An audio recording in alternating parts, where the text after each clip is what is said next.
Hello everyone, and welcome to another video that I'm doing here on this channel, this time talking about the broadcast, because obviously there was a pretty big reaction to last Friday night's broadcast, and I think it's echoed out over the course of this opening weekend of LCS Summer Split, and I definitely have a lot of opinions on it, so I'm going to share those with you. Of course, this coverage is brought to you by Alienware. So first off, I want to say, I think experimenting with the broadcast is really good. Actually, a lot of people have been critical of the LCS broadcast for quite some time, and they would really like to see some changes. So I think it's really good that what we are seeing is an attempt to change. And I think Riot should be celebrated for actually doing that, because it's quite easy to just keep doing what you've been doing. I really appreciate them making those adjustments, and I think you can see this in Jack's tweet as well, right? I think a lot of the owners and other people I know have been frustrated by what they perceive to be a lack of willingness to update or change or do anything to really innovate on the broadcast, especially as the LEC has been going on for some time and doing their stuff. So you can also see that this is a general community sentiment, because I recently did a poll on if people were increasing or decreasing in their interest in the LCS, and while a lot of people replied saying it decreased because they feel like their teams aren't performing as well, there's also just a lot of people who are saying that they don't really feel like the broadcast is for them anymore. I know one person even tweeted saying that they feel like the broadcast is a show being made for somebody who isn't watching it. I also just want to address the use of the word cringe, because a lot of people tend to use that word in response to what happened on Friday night. And while I kind of understand what people are saying, I actually think that word is just super useless from a actionable feedback point of view. So if you are going to criticize the LCS broadcast like I am, I would just recommend that you find a better word, something that's a little bit more descriptive. If you feel like it's lifeless or dull or boring, or if you think it's scripted or contrived, like there are a lot of different words that you could use to describe the LCS broadcast. If you're critical of it, just actually find one that's useful, because the cringe thing is pretty stupid. All that being said, I can confidently say that last Friday's broadcast was possibly the worst show for the LCS that I have seen in quite some time, and there's a lot of different reasons for that. I'm going to break down some of them, but I really want to spend the majority of this video talking more about the high-level structural issues that I see with the LCS broadcast that I think have been plaguing it for a long time, because I think it's easy for people to get, hung up on things like, hey, the overlay is not the way I want it to be, and while important, that's an easy fix. I think I'm more concerned about some of these other things. First, I want to address something else that I've noticed, which is that a lot of people are saying they see all these technical issues and they're really frustrated. Why doesn't the LEC have these technical issues? Or why is the LCS able to have so many problems when the LEC doesn't? The biggest reason why we saw a stark contrast in the LEC and LCS this past weekend was because of the ways in which they were being produced. I can tell you, in fact, this video will probably have some issues with it, like a sync issue or whatever. It is incredibly difficult to produce something when you have a ton of people in all these different locations, okay? Consider an audio issue, for instance, like a mic issue. If you were in a studio like LEC was this past weekend, you can have a mic technician or audio technician run up during a break and adjust it for 30 seconds and it'll probably get good. Or somebody in the back can adjust some sort of lever or whatever, essentially, and like change the levels on something. That stuff is actually way harder to do whenever you have a lot of less technically minded people who are not experts in audio that have to figure out their own stuff from their own homes. You're probably always going to see some whenever they're being broadcast at home. Remember that there's like a million different streams going into a bunch of different people's homes and stuff. It's going to be wildly different, and there's going to be problems. So let's talk about the new studio, the Dome, powered by Alienware. Obviously, I'm sponsored by Alienware, so take it for what you will. I actually think that this thing is mostly okay. I just really worry about the execution of the way they've handled it. At times, it's really kind of confusing whenever you're seeing some of these shots, like the 4-shot where the podiums are all kind of off and off center.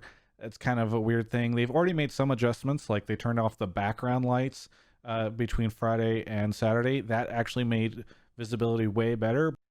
Maybe in the hopes of making something cool, they have made things less functional. I would try to figure out ways to show people's faces more and less of like the strange kind of like screen pod sitting at the bottom underneath their faces.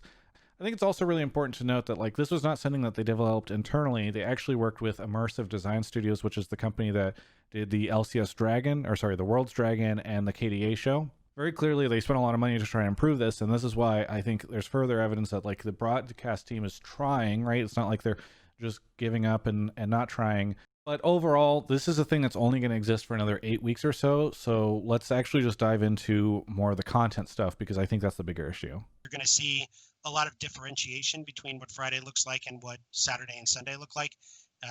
We did a little bit of it last split on Monday Night League, but certainly have more planned for Friday. We want Friday to feel like a party, where Saturday and Sunday feel a little bit more serious and sport-like.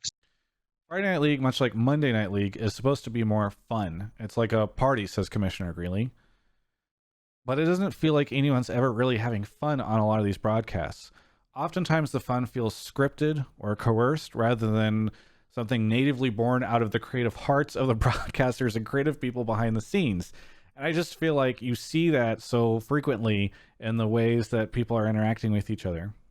You know, I think back to when the LCS first started, and a lot of the criticism that you saw was that it was too scripted, because this was actually the first time that an esports broadcast was really using a teleprompter, right? And until then, I'm Riv, and for Kobe, Freak, and the entire live broadcast crew, I'm not Riv. Right, should be commended for creating this pretty buttoned up broadcast that a lot of people ended up adopting after for their different esports stuff.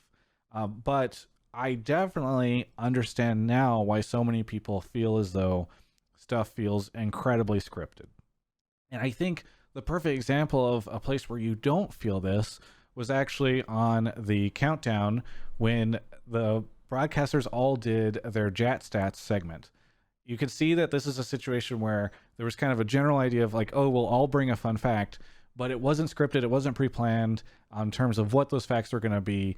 And what you saw was just this like kind of natural fun banter between the different people on the broadcast, and the segment actually failed, kind of according to Mark. Wasn't this segment pitched as coming up with stats about I Jat? thought stats about Jat. Goodness. This whole James segment's didn't make falling stats. apart. Here's my hope. I didn't do answer, and Crumbs didn't even do a stat about. Didn't even make it about Jat. We're Right. such failures. It didn't really meet the idea of it, but it didn't really matter because so many people had so much fun that you could feel that.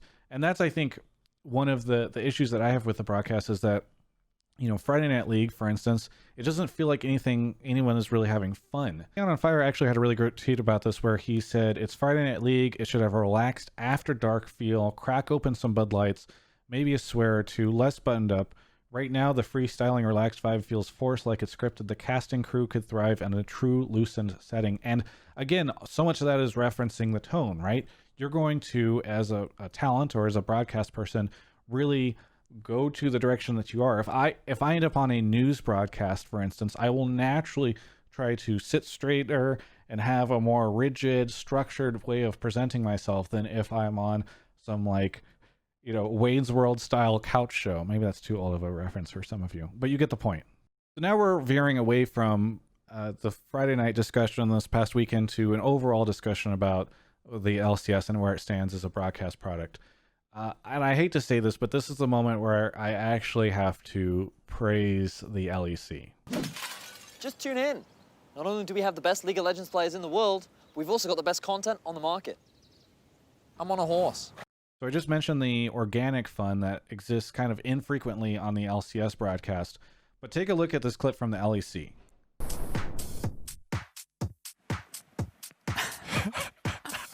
Yes. Yes. You say, We asked if we get this as the background segment for this song. It's actually, oh no, I didn't know this was coming.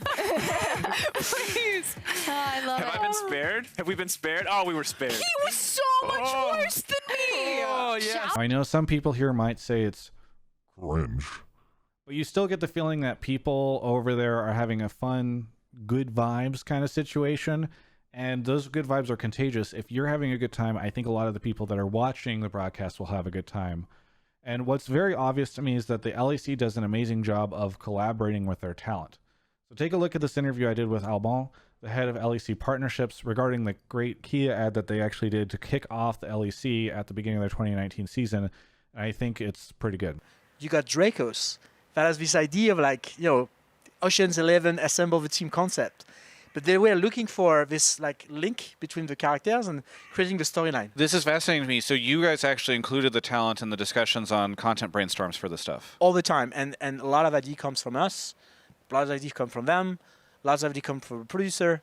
It's really, like, amazing in the LEC, the cultivation of, like, sharing and open minding about there's no ownership of ideas and trying to always come up with like new things. So despite being friends with a lot of the LCS talent, I don't have enough insight into what actually unfolds behind the scenes. Perhaps our talent just simply aren't as great at coming up with creative ideas as the LEC talent, or maybe they've not been enabled by the LCS producers in the collaborative fashion that Alban described with the LEC team.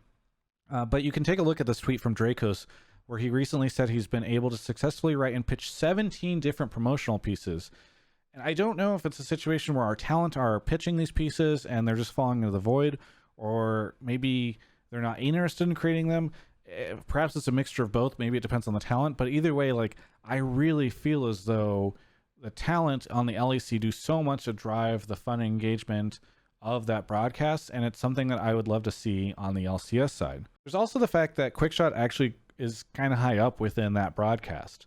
It's likely that having someone who comes from that talent side managing things actually increases the chance of collaboration and identifying other talented broadcast faces for the show.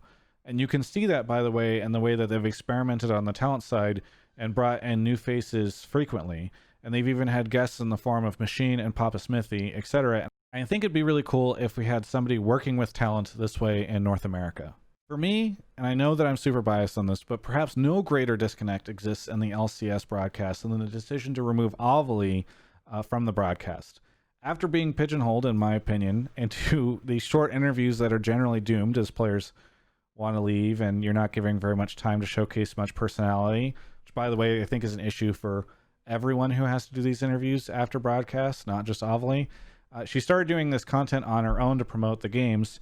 And what's really cool is that eventually the publishing team at Riot, which is separate from the broadcast team, decided to start supporting her and essentially buying this content from her on, I guess, like a weekly cadence, essentially. And these promotional pieces have actually been really highly regarded by fans as well as the teams that they promote. And now to pull back the veil a little bit on this, I think one thing that is very funny to me is that Ovally is actually using my camera equipment, which she loans to I loaned to Broden, and then she works with Broden, who films the whole thing for her. And if you think about it, it's actually just a situation where she's kind of using Travis Gafford Industries level stuff in order to create this. And I'm not saying that Travis Gafford Industries is responsible for creating these promotional pieces. I'm completely divorced from the project and process, and it's not like I'm getting paid. This is all Ovally doing her stuff. It just happens that she works on this stuff. But I think it's a testament to the fact that this really great content receives virtually no resources from Riot's broadcast team in order to create. They've got all these great cameras, all these great people over there. Why not, if this content is so celebrated, do something more than just have Ovally use Travis Gafford Industries level resources to create it?